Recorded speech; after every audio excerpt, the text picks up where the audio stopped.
March is Colorectal Cancer Awareness Month, and in today's Women's Care Wednesday, Dr. Donna Powell from Women's Care Florida is here to discuss the common disease and ways to treat and prevent it.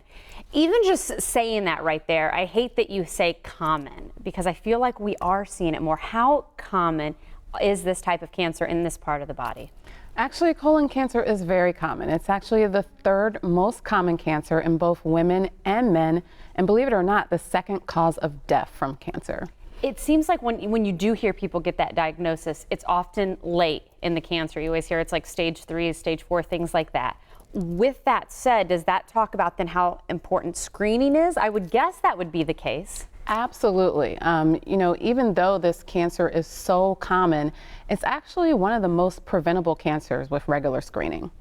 You say preventable. I mean, that kind of catches everybody's attention. Preventable. Why is that? Absolutely. The reason for that is because most cancers start out as a small growth called a polyp. Okay, and a precancerous polyp takes about 7 to 10 years to turn into a cancer. So our whole goal is to be able to create tests to screen and detect and remove polyps before they actually have a chance to turn into a cancer. And what comes to my mind, the good old colonoscopy. Absolutely. Everybody, like, you hit a certain year and you're like, yep, I'm in my colonoscopy years now. Ma'am. Talk about when people do need to start scheduling these.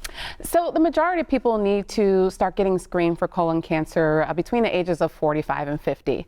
They recommend starting at the age of 45 for African Americans. We're prone to more aggressive cancers at an earlier age. Also, people who have a family history or a history of inflammatory bowel disease also may need to start earlier than that. For the majority of the population, screening is recommended at the age of 50, okay? However, just recently, the American Cancer Society, just a few months ago, released new recommendations stating that they think everyone should start screening at the age of 45. The reason for that is because we're seeing younger and younger people with colon cancer. And I know there's probably a lot of hypothesis out there as to why we're seeing younger people out there with it, but it is something that you're seeing. I'm definitely I'm seeing it in people in their 30s and 40s, believe it or not. Some of it is genetics, but a lot of it is lifestyle factors that can contribute as well. I'm curious, I actually know someone who's rather young and just got a diagnosis. What are some things that people should look for? What are some symptoms that they need to go ahead and, hey, I'm not 45 yet, but I still need to go ahead and schedule that colonoscopy because I know something's not right? What are some of those? Yes. So some of the symptoms, probably the most significant, is any changes in your stool or in your bowel movements. I tell people, instead of being a stargazer, you want to be a stool gazer. You want to know what's coming out of you. Okay? I love that line, by the way. Yes. So you want to look for any blood in the stool, any black tarry looking stool, any really thin stool like a pencil, or if you're one of these people who drink your coffee at 6 a.m. and you're in the bathroom shortly afterwards and you've been that way for the last 20 years and now all of a sudden you're constipated and you're only going about every 5 days, that's a significant change. So you're looking for any changes in your bowel movements, any abdominal pain, any weight loss when you're not trying. All these things could be symptoms of something more serious going on.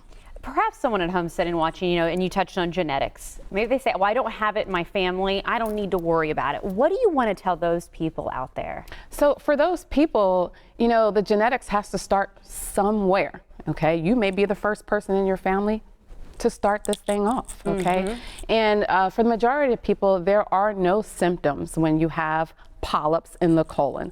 Most of us don't experience symptoms until it's already too late, until that process has begun. So most people will tell me, I feel great, I'm normal, I'm regular. Why do I need a colonoscopy?